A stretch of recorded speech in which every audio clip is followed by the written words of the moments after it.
बिजली के बिना काली रात में एक बच्चा अपने गांव में अकेले घूम रहा था। वह रास्ते में एक पुरानी हवेली के पास पहुंचा, जो बड़ी ही डरावनी और खाली दिख रही थी। धीरे धीरे उसने हवेली में प्रवेश किया, सोचते हुए कि वह क्या देखेगा। हवेली के अंदर उसने अपने आत्मा को घातक सा और डरावनी दुनिया से सजा हुआ देखा। दुनिया वहां से आ रही थी जैसे कोई भूत हवेली में बसा हो। लड़का डरकर पीछे हटने की कोशिश करता है, लेकिन दरवाजा पीछे से बंद हो जाता है। उसका दिल धड़कने लगा और वह हवेली के अंदर फंस गया। वह दीवारों को छूने लगा जब एक आवाज उसे अपनी ओर आकर्षित करने लगी। मुझे बचाओ, आवाज गड़बड़ी से बोली। बच्चा डर से कांपता हुआ आगे बढ़ा और आवाज के पीछे चला गया।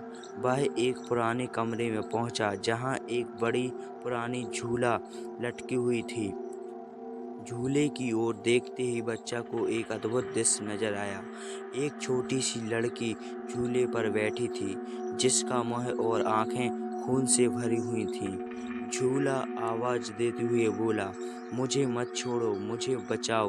बच्चा के हाथ ठंडे पसीने में तर गए। वह झूले के पास नहीं जा सकता था, पर उसने अपने हाथों में झूले को हिलाने का प्रयास किया। झूला धीरे धीरे हिलने लगा और फिर बच्चा के पास आ गया। झूला के साथ साथ झूले पर बैठी लड़की भी धीरे धीरे हटने लगी।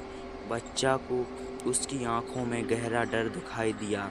लड़का की दिल धड़कने लगा और वह झूले से पीछे हट गया। झूले और झूले पर बैठी लड़की अब भी स्थिर रही थी, पर उसकी आंखों में एक डरावनी चमक थी। बच्चा भागते हुए हवेली से बाहर निकला, पर उसका दिल उस डरावनी आवाज और दृश्य से अब भी भरा हुआ था। वह कभी भी वापस